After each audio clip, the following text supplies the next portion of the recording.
आणि याचा परिणाम चांगला त्या बाळावर होणार आहे.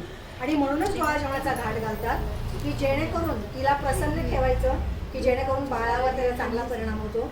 आणि ओंकारने जर तिच्यासाठी गाणं म्हटलं तर ती खूपच खुश होणार. गाणं सांगायचं प्ले करते, वैष्णवी सांगते गाणं सांगायचं प्ले करते.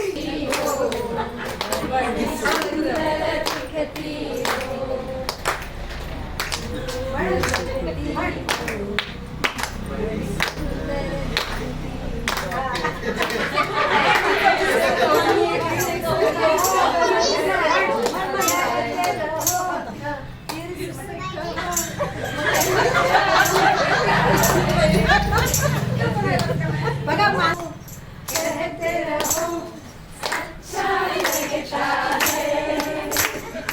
जीवन का हर सपना अब सच्चा लगता